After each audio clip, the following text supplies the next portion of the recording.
waan tarsiimoo waan yeroo dheeraa keessa waan ragaan otoo hin taane waan yeroo gabaabduu keessa waa bubbuufachuu wayitu jira jechuudha. Abiyyiin ilaali matuma isaa. Gaafa jalqabaa waan inni gartee naftanyaadhuma fakkaateeti Itoophiyaa jedheeti deeggarsa humna Amaaraa argate. Ittaanee gaafa sana Oromoo loluu ture jechuudha. Oromummaan isaa guddoon mul'atu. Eritiriyaa qabateeti TPLF lolu. Deebi'eemu TPLF waliin araarameeti Eritiriyaa fi gartee faannoo loluu barbaadee ture jechuudha. Itti milkoofneen waa biraati. Waa'uma qabatee waa loluu barbaada. Ajandaan ulaa galaanaa Oromoos ta'ee uummata Itoophiyaa kan ilaallatu miti jechuun obbo Jireenyaa Guddataa yaada isaanii kennan. Abiyyi Oromoo qabatee ulaa galaanaa lolaa milkeeffachuuf abjoota akka jedhan gorsaan ajajaa olaanaa Baawwaboo obbo Jireenyaa Guddataa yaada kana cimsanii mormaniiru. Dhiyeenya kana mootummaan Itoophiyaa hidha Abbayyaa milkeessinee amma ulaa galaanaa nu hafaa akka jedhuun tarsiimoo ulaa galaanaa naaf argamsiisa jedhu irratti fuulleeffannoon hojjetaa jira. Bakka walgahii fi ibsoota barreeffamaa dhimma garaa garaa baasu keessattis dhimma ulaa galaanaa kana ajandaa taasifachuun irraa dubbachuu jabeesseera.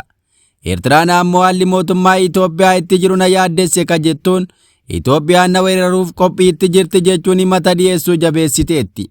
Qophiin waraanaa Itoophiyaa biraa taasifamaa jirus naannicha jeequmsa hamaatti oofaa jira jechuun karaa garaa garaa himataa akka jirtu Eertiraan ofii ishees qophii waraanaa jabaatti akka jirtu himama. Ergaa baga geessanii hawaasa Oromoof ayyaana Irreechaa ilaalchisee dabarse keessattis muummeen ministeera Itoophiyaa Dr. Abiy Ahmed dhimma kana tuquun dadammaqiinsa uummataaf yaalii taasisaniiru.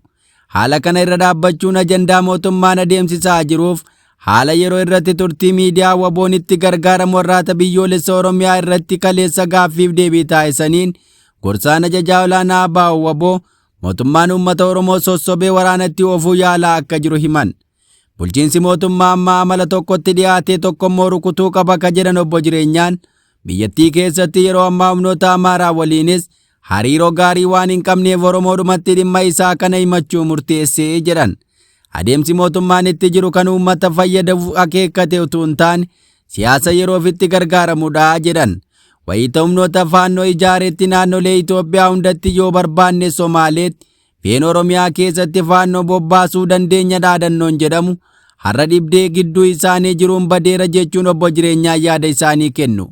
Abiyyi takkaa humnoota Amaaraa fakkaatee Oromoo aleelaa takkaa ammoo Oromoo fakkaatee saboota biroo fi paartii rukutuu barbaadutti duula jechuun ibsan. Amma Oromoo takka waan siqeetti waan of ilaaluuf afaan Oromoon dubbadhas jedhee waan amanuuf Oromoo Eertiraatti duulchisuuf abjootaa jira jechuun himan. Lola amma mootummaan Itoophiyaa itti jiru hawaasa idil addunyaa dheekkamsiisaa jira ka jedhan obbo Jireenyaan naannichatti baqataan akka dabaluuf jeequmsi dhumni isaa dheeratu akka dhalatu taasisa jechuun yaaddoo qaban himu. Lolli lolamu lola mirga ofiif qabeenya ofii irratti taasifamu barbaachisaadha ka jedhan obbo Jireenyaan humnaan qabeenya namaa dhuunfachuuf lola baneen injifadha jedhanii abjoochuun garuu of sobuu akka ta'etti ibsan. Uummata miiraan oofanii akka billaachaa biddatti nammituu taasisuuf adeemaa jiru ka jedhan obbo Jireenyaan haalli kun gaaga'ama ulfaataa akka geessisu irra deddeebiin dubbatan. Ulaan galaanaa barbaachisaa ta'uu kaasanii ammoo utuu ulaa galaanaa hin qabaatin akkaataan nageenyaan olloota ofii waliin itti jiraatamu jiraachuu isaa ibsan. Biyyi ulaa galaanaa hin qabne ka dinagdeen ishee sirnaan guddate akka jirus fakkeenya fudhachuun kaasan.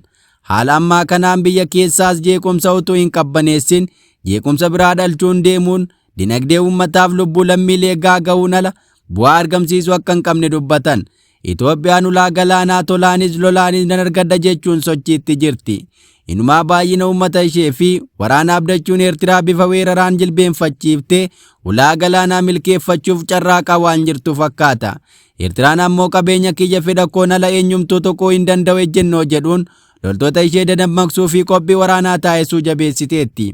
Haalli kun ammoo muddamsa gaanfa Afrikaa durumaa qormaata keessa jiru hammeessa jedhamuun sodaatameera. Gama kaaniin obbo Jireenyaan dhimma tokkummaa Oromoo irratti ka dubbatan yoo ta'u akkaataa Oromoo tokkoomsuun humna taasisanii baasuun danda'amu irratti hojiin hojjetamaa jiraachuu himan. Humnoota ollaa waliinis mariin eegalamee gaarii irraa akka jirus ibsaniiru. Qaamoleen uummata kana walitti fiduuf koreen dhaabbatee hojiitti jiraachuu himan. marsaa jalqabaa Siyaatil keessatti kan mari'atan ta'uu kan himan obbo Jireenyaan mariin sun itti fufee jiraachuu isaa kaasan. Akka dubbii obbo Jireenyaa guddataatti amma mormitoota Itoophiyaa keessa yaadni garaa garaa akka jiru simaniiru. Gariin Abiyyiin jabeessuun akka uummataaf tolutti qajeelchin akka jedhuuf Abiyyi bakkaa kaasuu qabna akka jedhu gidduu Ataakaaroon jira jedhan. Mormitoota keessa lolli nu gaha, lolli haa dhaabbatu ka jedhanis ni jiru ka jedhan namni kun kana hunda walitti qabdee ooftaa jedhu. Kun ammoo walamanuuf yeroo gaafata jechuun ergaa isaanii dabarsan.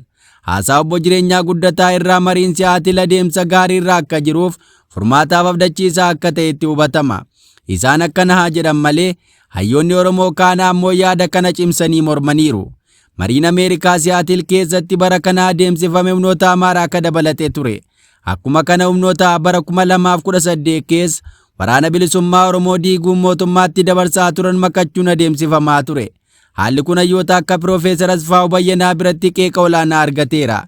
Dhiyeenya gaaffiif deebii dhimma kana ilaalchisuun OMN waliin taasisaniin Piroofeesar Asfaw Bayyanaa qabxiilee jajjabaa lama kaasuun marii Siyaatil keessatti dhiyeenya taasifame morman. Ka jalqabaa humnoota Amaaraa waliin mariitti gadi taa'uun furmaata akka hin argamsiifne himuun, ka lammataa ammoo humnoonni qabsoo bilisummaa Oromootti amanan kanneen hidhannoo waboo jabeessuu irratti hojjetaniif bara 2018 keessa kanneen waboo diigan waliin ta'anii mari'achuu dursee badii geessisaniif dhiifama gaafachuu qabu ture ergaa jedhu laatan.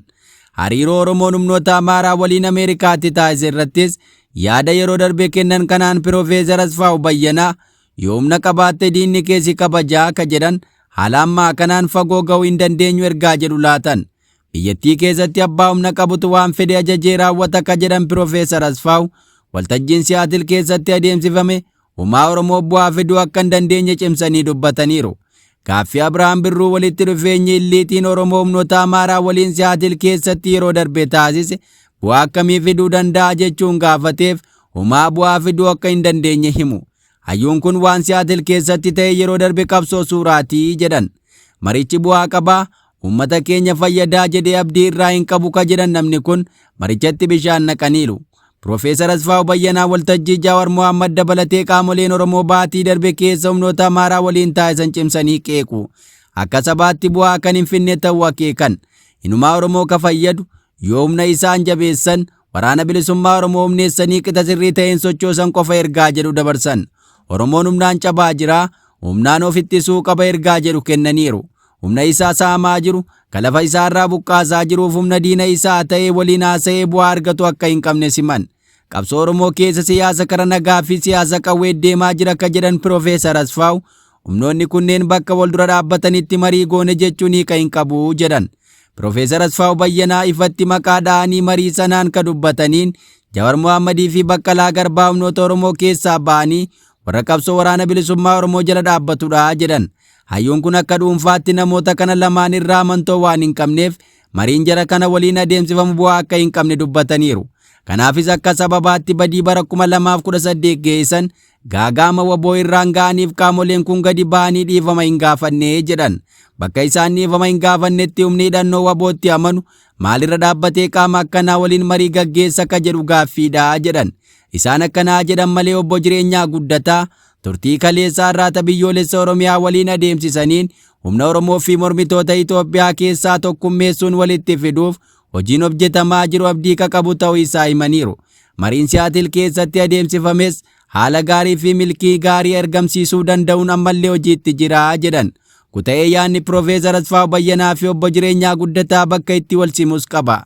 Piroofeesar Asfaw Bayyanaa turtii isaanii yeroo darbee keessatti Oromoon murteessaa akka ta'e waboo jabeessuu akka ta'e cimsanii dubbatan. Obbo Jireenyaa guddataas yaada kana jabeessanii himaniiru. Oromoon waboo jabeessuun murteessaadha ka jedhan obbo Jireenyaan furmaati amansiisaan gama sanaan saba keenyaaf dhufuu akka danda'u kaasaniiru. Yaada kana Piroofeesar Asfaw Bayyanaa cimsanii itti walii galu. Akka furmaataatti yaadni biraan gorsaa ajajaa olaanaa baa'u waboo biraa dhaga'ame saba guddaa kana sochoosuu akka ta'e kaasaniiru. Kanaafis ammoo hojii guddaa fi yeroo isaa gaafataa jedhanii jiru. Hagammoo sirni amma PP ofiin jedhu kuni bakka sana jirutti dantaa saba Oromoo isa guddaa sana tiksuunis hin danda'amu. Kanaaf qaama kana bakka sanaa kaasuun barbaachisaadha. Ejjennoo jedhu Oromoon hedduun walii gale. Oromoo gaafa jennu gaa qaamni biyya alaa jiru jira. Kan dirree irraa gartee qabsoo gaggeessutu jira. Biyya keessatti akka uummataatti kan ijaaramee hojjetutu jira. Qaama immoo mootummaa keessa jirutu jira. Kun hundi walitti dhufee tokkoome akka Oromootti hireen saba kanaa maal ta'uu qaba? Dantaan saba kanaa maali? Yoo akkam godhe gartee dararaan kun irraa dhaabata.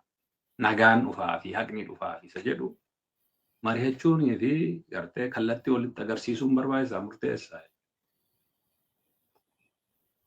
Kanaaf Oromoo tokkoomsina wal mari'anna. Sabaaf sablammoota kaan waliinis hariiroo jajjabduu tolchina. Akka Tarsiimoo, akka Tooftaa, Hundasaayyuu. Sana booda qaamni gartee olaantummaa uummataatti amanu kamuyyuu akka irratti hirmaatu qooda fudhatu, humna tokko godhatu, tarree tokkoon hiriiru gochuun barbaachistudha. Isa jedhu irratti wal hubanne irraa jechuudha. Kun akkuma siin jedhe humni gartee qaama mootummaa keessa jirus akka dantaa murna tokkoo yookiin nama tokkoo yookiin aangoo nama tokkoo murna tokkoo tiksuudha otoo hin taane akka saba cinaa dhaabatu ka jettu dhaammannoon hin jirti jechuudha. Akka sana keessa. Kan ammoo gochuu fi dookumentii adda addaa qopheessuu, humnoota kana walitti fiduu, mariin akka gaggeeffamtu koreen dhaabbattee turte. Koreen dhaabbattee sun hojiitti jirti. Waan kun ka ta'e egaa ji'a jahalleen guunne dhugaa dubbachuudhaa fi marsaa tokkoffaa siyaatilitti wal agarree walitti haasofne koree tolchine waanuma gartee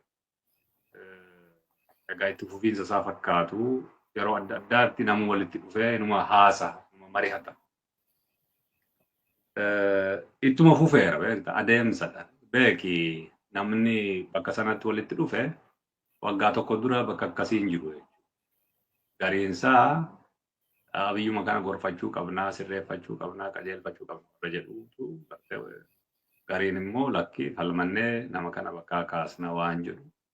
Amma immoo dabalata keessumaayyuu warri loltuu keessa jiranii lolli nu gahaa nagaanaa dhufu uummati keenya darrame warri jedhanuu jiran jechuudha. Eegaleera kan hundadha walitti qabdeeti ooftaa jechuudha. Kana gaafa ooftu yeroo gaafata, wal amanuu gaafata, walitti dubbachuu gaafata, walitti deddeebi'uu nama gaafata, dookumentii adda addaa qopheessuu nama gaafata. Kana hunda hojiidhumatti jirama adeemsa keessa jira.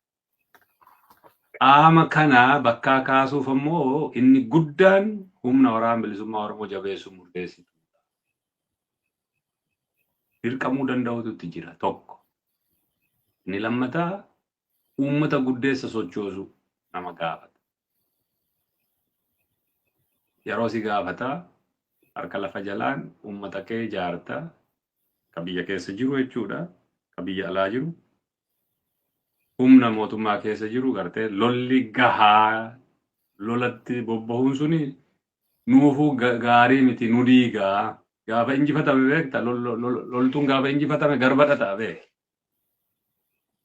Gaafa gartee nama boojitanii qabaasaa tolchaayyuu malee harka kee jira jechuudha. Akka barbaadde goota. Seeruma idil addunyaa jiraaf malee. Siinis gaafa si boojii akkuma kanaa jechuudha. Injifannoo lola keessatti argachuu jechuun waan guddaa si goonfachiisa. Yoo injifatamte immoo waa guddaa si dhabsiisa jechuudha. Sadarkaa lubbuutti, sadarkaa kabajaatti, sadarkaa hedduuttu jechuudha. Kanaafuu waraana bilisummaa Oromoo jabeeffachuun, cimsachuun murteessaa ta'uu, sirni kun bakkaa ka'uun barbaachisaa ta'uu, kan ammoo gochuuf akka agartee lolli saba kanarraa, gidiraan saba kanarraa dhaabatu, naannoon sun tasgabbiin dhalatu gochuudhaafi humni jiru hunduu bakka tokkotti kurfaa'uun barbaachisaa ta'uu walii galle jechuudha. Uummata Oromoo isa guddeessa. Waraana bilisummaa Oromoo uummata keenya biyya alaa jiru humna gartee halagaa keessa jiraate lolli kuni nu gahee kana booda garagartee injifachuus hin dandeenyu baraniiru akka injifachuu hin dandeenyu. Waraana bilisummaa Oromoo injifachuu hin dandeenyu. An halagaa ka impaaritti kaanis gaafatti dabalamu, ka biyya ollaa gaafatti dabalamu gartee garatti deemu laale.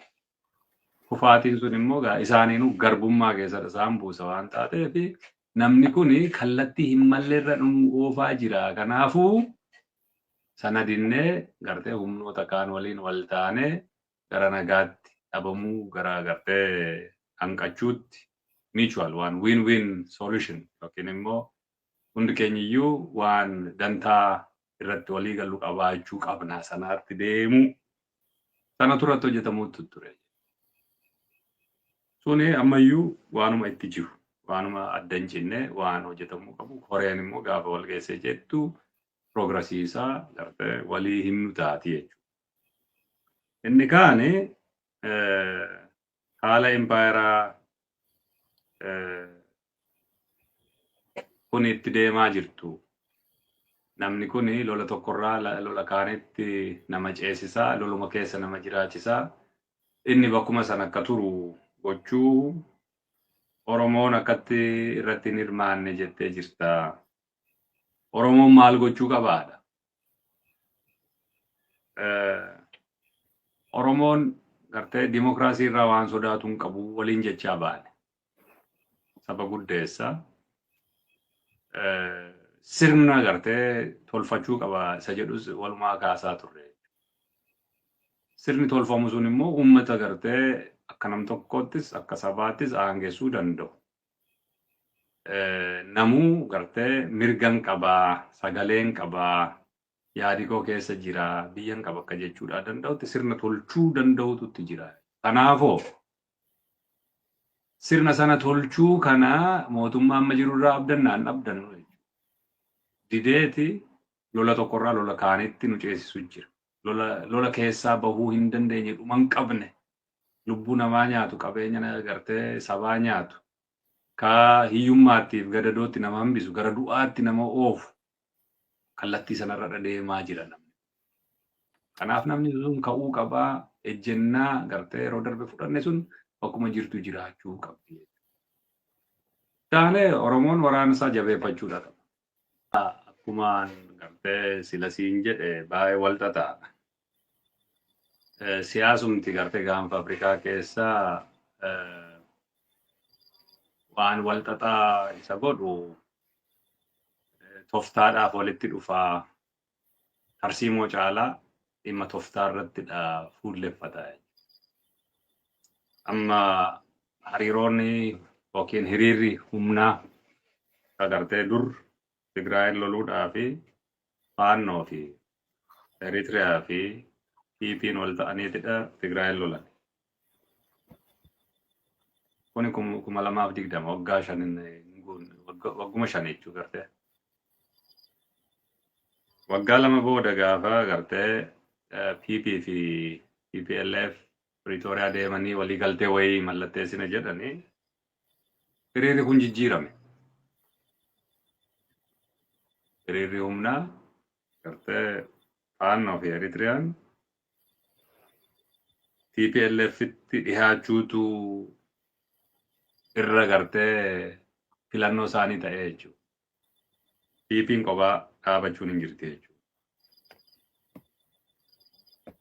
Kanaafidha wal xaxaata waan toftaadhuma gartee yeroodhaaf wal injifachuu miila wal jalaa fuudhuu sanadha malee otoo immoo gartee PP'n kaate itti aanee eenyutu miila wal jalaa fuudhaa waan toftaati gartee waan tarsiimoo achi fageessanii ilaaluurra waanuma yeroo gaggabaabduu yaaluutu jira jechuudha.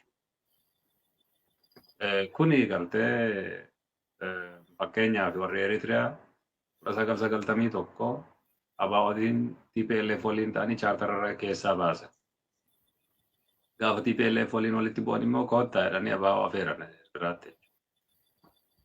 Gaafa immoo gartee qeerroon fincilee jedhu ABO galaa jedhanii OPDO'tti dhiyaatan.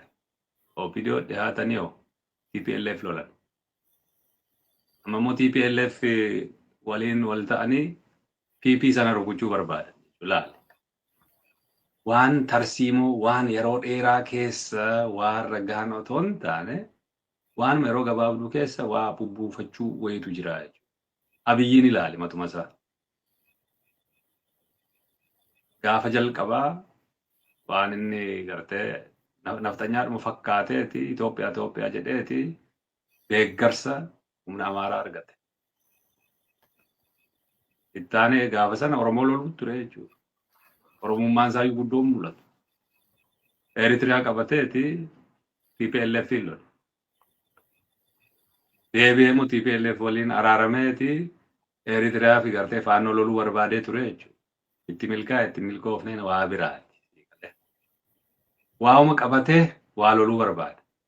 Ammoo Oromoo gartee gaa hankooti jedheeni gowwoomfadhee qabadheeni lolaa waan jedhu qaba. Waa hunda dhabeera. Eertiraa waliin hariiroo gaarii hin qabu. TPLF waliin hariiroo gaarii hin qabu. Warra gartee faannoo waliin akkasii gaafa durii beeki faannoo eessattu Somaaleetti qophaaseen lolchiisuu danda'a jechaa ture. Amma sun hundi dhabamtee qophaa dhaabbachuu irraa kan hafe egaa afaan Oromoon dubbadhaa na amanuu danda'a. Kalee isaaniin fedhayyuu yoon hin godhan har'ayyuu waan fedhe gochaan hin otoo hin jiru achi keessaa humna mata'iniin argadhaa jedheeti waanuma gartee tooftaa. Kunillee tooftaadha gartee waan tarsiimoo achi fageessanii ilaaluun tokko hin jirtu jechuudha. Haala kanatu gartee siyaasa naannoo sanaa wal xaxaa godha. Wal xaxaa godhaa jechuudha. Otoo madaan tokkoon fayyiin madaa biraa hooquu madaa biraatti gartee muka dhiibuu wayitu jira jechuudha. Amma maaltu murteessaadha akkamiin deemamuudhaa qaba isa jedhu gartee walii akeekuu dura waan hulaa galaanaa afarfamu kun maalirraa dhufee isa jedhu akka gaariitti ibsuutu namatti jira.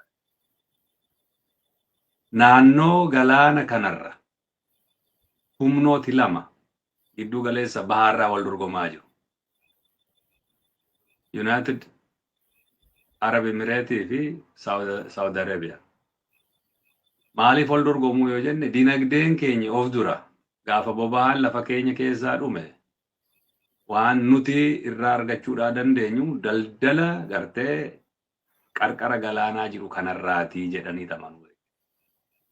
Kanaafoo bakka deemanii waa misoomsuu tattaafachuun ni jirti jechuudha. Gaafa waan kana misoomsuudhaaf tattaafatanii dorgommii jira. Humna wayii qabatanii gartee akeeka isaanii kan dinagdee sana galmaan gahachuuf hawwuutu jira. Warra United Arab Emirates Sudaan keessatti gartee hirmaannaa lola keessa jiru. Achirraa warqee argatu turan jechuudha. Qawwee kennu warqee fudhatu. Kana keessatti immoo gartee PP'n yookiin Abiyyi dallaalaa ta'ee hojjechuu jira jechuudha. Warra Hemetii gargaarutu ture jechuudha. Ammallee ka'umatti jiru. Otoo galaana hin qabaatiin humna galaanaa gartee tolchee leenjisaatu ture jechuudha. Humna galaanaa sana gartee Somaalilaand irra deemeen qubachiisa fa'aa jedhee yeroo itti yaade dippiloomaasiidhaan sababa sanaan kufeef gartee walabummaa biyya tokkoo sarbitee jettee Sumaaleen waan guddaa itti kaateef warri Moqaadishoo jiranii sana keessaa gaafa harka fudhatu. Gaafa immoo namumti inni waliin mallatteesse suni aangoo siyaasaa gaafa dhabu jalqaba eegalee ture waan Asab kana beekta. Sana booda gara Somaalilaanditti deeme. Achii gaafa Somaalilaandii dhabu gara Asabitti deebi'u gara lolaatti dhufu. Waan kana maaliif godhaa yoo jenne akkuma sila jedhe ergama United Arab Emirates dhiibbaan gama sanaa jiru guddaa isaaniin gammachiisuu hawwuun ni jirti. Tokko. Lama biyya keessaa rakkoo guguddaatu irra jira jechuudha. Gaaffiin siyaasaa Oromiyaa keessaatti qabu. Naannoo Tigraayitti qabu. Naannoo Amaaraatti qabu. Sabaaf sablammooti hundi itti kaasan kuni kan haguugamuu danda'u yoo lolli wayii tokko jiraate haala lolaa keessatti dhimma siyaasaa keessummeessuu hin dandeenyu jedhee haguuguudhaaf gartee akka namni ilaalchisaa asab jedhuudha barbaada. sababni gartee hidha Abbayyaa farsuun illee sanuma waliin wal hidhatti jechuudha. Ammas deebi'ee waan boba'aa wayiitu argame jedhee naannoo Somaaleerraa haasa'u wayii qaba jechuudha. Nama abdii wayiitti horuu dinagdeedhaan guddachuudhaaf deemna jechuu gaafii siyaasaarra haguuguudhaaf lola keessa nama kana jiraachisuudha hawwaa.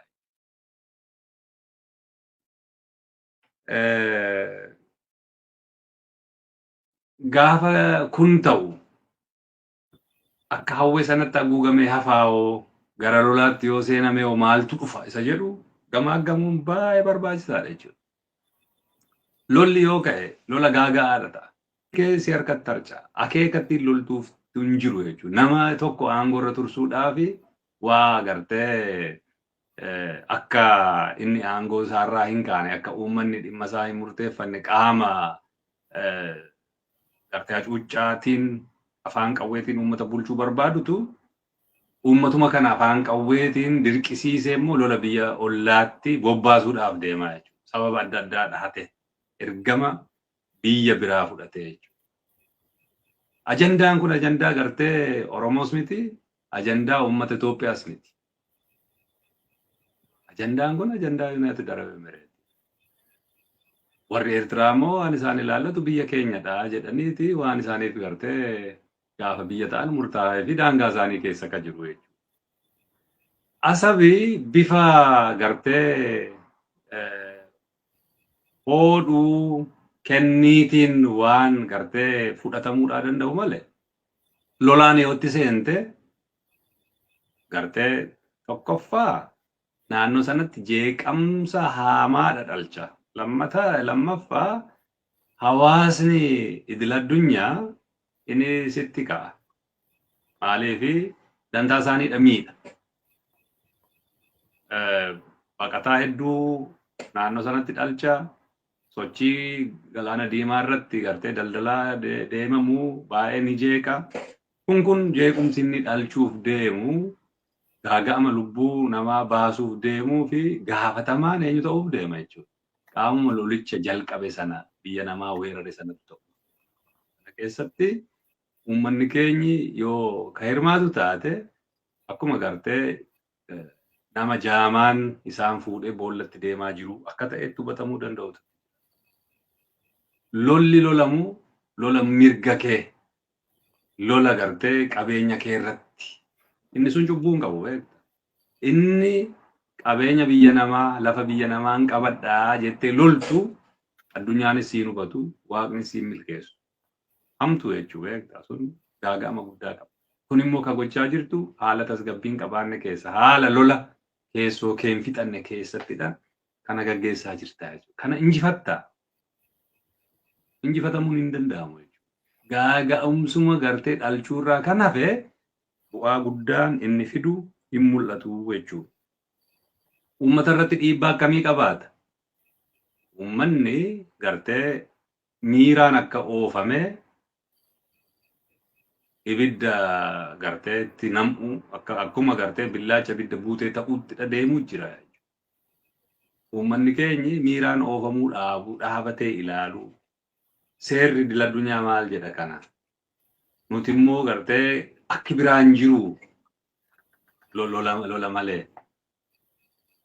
Ulaa galaanaa Mombaasaarraa argachuu hin dandeenyu moo gartee jechuun galaanni dirqama miti beeku. Otoo ulaa galaanaan qabaatiin dinagdeen kee gaarii ta'ee jiraachuu ni dandeessa. Biyyoota Afrikaa hedduun ka ulaa galaanaan qabaanne ammoo dinagdeen isaanii akka gaariitti biyyoota ollaa isaanii waliin wal ta'anii jiraatan ni jiran jechuudha. Dirqama loluu qabda. Dirqama ulaa galaanaa qabaachuu qabda. Warri ulaa galaanaa hin qabaanne akkamiin sarvaayiv godhan? Akkamiin jiraatan? Lubbuu lammii isaanii gaaga'uun barbaachisaadha. Ulaa galaanaa qabaannu yoo jedhame gartee kallattii hedduutiin lolatti bobba'uuf deemna jechuudha. Jibuutiin ollaa keenya jirti. Isheetti hin bu'u. Tarii Faransaadha sodaata ta'a namni. Warri kunis gartee koloniidhuma xaaliyaanii fa'aa turan kun qabaadha. International agreementiin waan inni jedhutu jira jechuudha. Amma eessaattidha. Xaaliyaaniin tarii sana qabaachaa turte kan Minilik fa'aa mallatteessantu jira jechuudha. Kanaafuu lolatti seenuu dura biyya namaa weeraruu yaaduudhaa dura gartee suni dantaa maalii nuu qabaa itti milkoofnaa hoo lubbuu namaatti gaagaaneeyyuu milkaa'uun dandahamaa hoo lubbuu namaa gaaga'uun immoo barbaachisaadha jedhanii keessa deebi'anii ilaaluun barbaachisaadha. Uummanni keenyi gaaga'ama kana keessa akka hin galle irra deddeebinee himuun barbaachisu jechuudha. Nuti dhimma mataa keenyaa qabna. Biyya keenya keessatti qabeenya mataa keenyaa qabna. Mirga akka sabaatti qabnu jira. Namni keenya beelahuu jira. Sana irratti dabalteeti amma gartee lolaan biraa. Rakkoon hansaayyuun isa gahaa jechuudha. Rakkoo sana too gartee hin furatiin deebitee rakkoo biraa uumtaa jechuudha. Rakkoodhaan furuuf gaafa tattaafattu dhumarratti gara dhabamaatti nama geessuu ni malaa. Kanaaf eeggannoo guddaa gochuun namatti jira.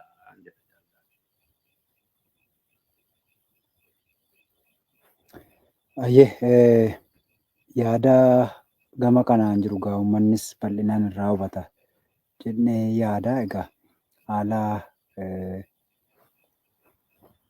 yeroo dubbii addaan ciccituu wal qabatu haala neetwoorkii waan ta'eef uummanni hordoftoonni keenya nuuf galchaa isiniin jenna.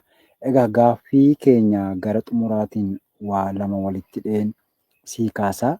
Tokko haala kana keessatti humna Oromoo tokkummeessuu waan wal qabatu maree eegaltanii turtanii gaaddisa tokko jalatti haala dhimma dantaa Oromoo fidanii tarkaanfachiisuu waan itti deemtanii qabxiillee baafattantu jira. Mareen suniif qabxiin ba'e sun hojiitti seenamee akka waliigalaatti wanni waliin hojiin sun yookiin immoo mareen sun garee wal arge kun har'as hojii waliin hojjechaa jiru jira moo waltajjii teessoo yeroo sanaa qofarratti taasisuudhaaf taa'amee dubbatamee adda ba'amee maaliif jennaan yeroo tokko namoonni humnoonni waliin dhaabbachuu hin dandeenyetu walitti dhufee waan jedhanii irraa dubbatanii tokkoon dhaga'ama. Maalirra jira Oromoon sanarraa waa dhaga'uus waan barbaaduuf yaada gaaffii akkasiillee keessaa waan nu qaqqabsiisuu fi mareen Oromoo gidduutti dhimma tokkoof deemu yeroo ammaa maalirra jira waan jedhudha. Inni bira haala ammaa impaayarrii rakkoo ofii ishiitiyyuu galtee jirtu kana keessatti lolli ka deemu ammayyuu raafama keessa jirti. Lolli bal'aan humnoota biroollee harkifatee dhufu gaaga'ama argamsiisu kan Oromoon akka irratti hin hirmaanne jettee kaaste kana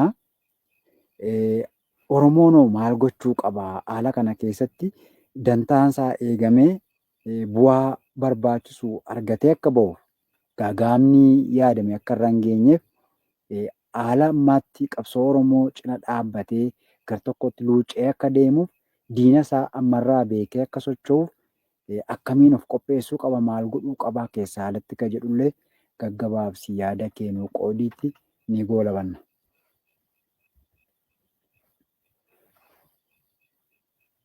Haa ta'u fayyaa ta'e jaalladhamdi humna Oromoo tokkoomsuu dantaa Oromoon akka sabaatti qabu tiksuudhaaf barbaachisaa ta'uu dhimmi kun immoo dhimma tarsiimoo ta'uu irratti walii galuun hin jira. Hojiin kun ka jalqabame amma miti bubbuleera. Waliin dhufee namuu walitti haasa'uu walitti haasa'ee Oromoon dantaansaa maali? Maal waliin qaba? Sanammoo akkamiin tikfata? Ka qabu. Ka dhabe immoo akkamiin deebifata isa jedhu kana waliin mari'achuun yeroo dheeraa keessa ka taate. Yeroo dheeraa kana keessa waan irratti walii galle Oromoon kadhaatiin mirga isaas mirga abbaa biyyummaa isaas ka qabeenya isaas ka aadaa afaanii isaas argachuu hin danda'u kadhaatiin. Waraana bilisummaa Oromoo jabeessee cimsee humna qawweedhaan irra turuu barbaadu. Humna qawweedhaan lola tokkorraa lola kaaneetti ceesisu kana yoo ofirraa hin kaasne nagaa argachuu hin danda'u jechuudha. qabeenya isaa irratti abbaa ta'uu hin danda'u. Mirga guutuu qabaachuudha hin danda'u jechuudha. Kanaafuu sanarratti wal hubachuu danda'u.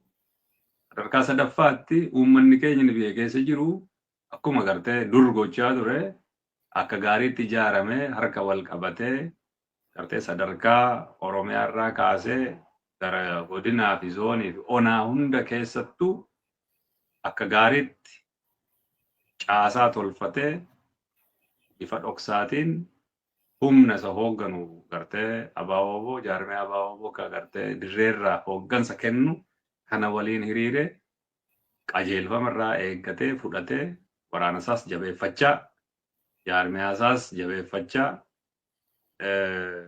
wal quba qabeenyaan wal cimsuu wal jabeessuu danda'utu jira. Humni uummataa humna salphaa miti. Qeerroof qarreen hojjetaa mootummaa fi gartee ka daldalu tikfattee fi qotataan hundi kunuu shamarranii fi gartee dardarri jechuun qeerroon qarreen hunduu wal ijaaree wal qopheessuu danda'utu jira. Maaliif akeeka tokkoof biyya tokko qabna, saba tokko, hiree tokko qabna. Bilisoomuun keenyi bilisummaa warra nu gabroomsaniifis hin ta'a jechuudha. Warri mootummaa sirna mootummaa keessa jiran nama hacuucuuf nama gartee ajjeesuuf bakka sana hin jirtanii jechuudha. Haguma qawwee namatti qabdan qawween isinitti qabamaa deemaa jiraachuu isaa ilaaluutu isinitti jira. Gaaffiin saba kanaa karaa nagaan deebi'uu taanaan karaa lolaa inuma deebi'a jechuudha. Maaliif haqa qabaa jechuudha. Dhugaadha qaba yeroodhaa yerootti guddachaadha deema malee gadi galaa hin jiru jechuudha. Humnaan ukkaamsuu humnaan dhabamsiisuun akka hin danda'amne hubachuu danda'u isinitti. Yoo kana gartee waraanni bilisiginnaa keessaa waraanni bilisummaa Oromootti makatan gaafa irbuu seenan arge. Mallattoo bareeda. Namni hedduu bifa kanaan caccabee dhufee gurmaahee ka obboloota isaanii ka sirna sana keessa jiru iyyuu waamicha gochuuf ittiin arge. Gartee kun jalqabbii bareeda ammallee. Humni bakka sana jiru bakkuma sana iyyuu taa'ee hojii hojjechuu danda'u hedduutu jira. Lola kan akka tokkotti ofirraa dhaabanii furmaata siyaasaa lola keessaa nama baasu yoo hin jiraanne nama tokko aangoo irra hin jiraachisaaf jecha qajeelfama irraa fudhatanii lola keessa seenuun suni dhaabama sirnichaas gartee akka nama dhuunfaatti qondaalotaa fi waraana hunda kanaafuu ni ta'a. Of baraaruudhaaf jecha gartee namni kun akka gartee bakka sanaa ka'uu godhanii sabaaf sablammoota kaan waliin gartee nagaa buusanii mirga ofii gonfatanii biyya ofii qabatanii hariiroon haaraa wayii tokko akkaataatti dhalatu wayii yoo hin tolfamu taate Oromoo lola tokkorraa lola kaanitti ceesisuun barbaachisaa akka hin taane Oromoon lola akkasii hiikan qabne kaayyoon qabne akeekan qabne kan mirgasaa kan biyyasaa biyyoosaa hin taane keessatti qooda fudhachuurraa of dhaabuu danda'utu jira. Qacaramaadhuma gartee arabaa ta'uudhaa fi qawwee qabattee biyya namaa deemtee lolta weerarta taanaani waan ati goote sun hiika qabu miti jechuu hiikan qabu. Oromoodhaaf hin qabsaa'ee wareegame jechuu hin dandeessu. Biyya kee irratti biyyoo kee irratti gartee saba keef jettee wanti goote illee wareegamnaan seena. Injifannaan immoo bilisummaa jechuudha. Walabummaa taati. Kanaafuu Oromoon dhimma isaaf qabsaa'uu danda'utu jira. Namni biyya alaa jirus gartee qajeelfama dirreerraa fudhatee ijaaramee waraana isaa bifa hundaanu bifa miidiyaatiin, miidiyaaf sabquunnamtiitiin, bifa dippiloomaasii hawaasummaatiin, bifa dinagdeetiin, ijaarsaan, gartee siyaasaan waan hundaanuu waraana isaa kana gargaaru jabeessuu uummanni keenyas akkuma kan waraana isaa kana jabeessuu irreedha waan ta'e. Ka humna diinaa qawweedhaan nu qabee jiru gartee qawwee sana kanurraa cabsu waraana bilisummaa Oromoo waan ta'eef. Ka bilisummaa nu gonfachiisu isa waan taateef sochiin barbaachisa. Waan waraana bilisummaa Oromoo gargaara. Warraaqsi barbaachisa. Warraaqsa sana immoo ka gudunfaatti gochuudhaa danda'u, ka qophiitti qabu, haamleetti qabu, dandeettiitti qabu waraana bilisummaa Oromoo. Jaarmiyaa ba'u. Kana hubatee waliin hiriiru. Tokkummaa saba kanaa tiksuudhaaf sochii gartee jalqabame kana tumsuu jabeessu hariiroo sabaaf sablammoota kaan waliin godhamuu jalqabame kana jabeessu tumsu. Dibbee lolaa kan mootummichi dhaanu harkatti diduu fashalsu jalaa dhaamsu. Weerara biyya biraa gartee ergama alagaa fudhatee bobba'u kana isaaf meeshaa ta'uu hanqachuu kana yoo goone diinni isaa agartee kiyyoo isaafii qopheesse ibidda isaafii qopheesse keessaa miliqee dhimma hansaaf seenaasaaf ofii seenaa hojjechuudha qaba beekta. Seenaa nama biraa seenaa United Arab Emirates miidhagsuudhaaf Oromoon wareegamuun ittiin jiru. Maadu'a kanaaf. Biyya isaaf saba isaaf otoo gartee waa kaffalee darbuu danda'u kan seenaa qabu sanadha. Kanaafi diinni isaa isa ajjeesu, isa lola isaafii qopheessu, isa mirga isaarraa dhorke irraa gartee uggure, ka diinatti horaa jiru, ka sududaan immoo gartee isa ajjeesu, yowwaa diinni dhufee isa ajjeesu callisee ilaalu. Gaafa ofittis immoo dhaabadhu jedhee gartee uummata kana buqqisu ajjeesu kanatu diina isaati jechuudha. Diinni kanaa oliin jiru. Yoo qaamni tokko mirga kee sarba taate, si gabroomsuu barbaada taate, si hacuuca taate, si ajjeesa, siidha taanaan diina keeti jechuudha. Haqa kee sirraa fudhannaan diina keeti jechuudha. Sirna toon qabaatiin calliseedhuma gartee badii ati hin qabneeni badii sirra kaa'aa yoo taate, si akka yoo taate, maqaa si xureessa yoo taate diina jechuudha. Egaa tartiiba sana tolfachuutu namatti jira. Diinni kanatu jira. Kan irratti abdannu ka egeree mootummaa nu ijaaruu danda'u, sirna nu ijaaruu danda'u, jaarmee ABO ka gartee waraana bilisummaa Oromoo dirree jiru kana. Hambiraa abdannu tokko hin qabnu jechuudha. Kanaaf Oromoon diina isaa fira isaa adda baasee beekuu, edda sana beekee boodammoo ijaaramuu, walirraa qajeelfama fudhachuu, walii hoogganamuu, humnatti jijjiiramuu, humnatti jijjiiramnaan tokko taanaan bakkuma hundarraayyuu sochootee sirna kana buqqistee sirna uummataaf tajaajilu tolchuun salphaadha taatii fayyaa ta'e ulfaatu.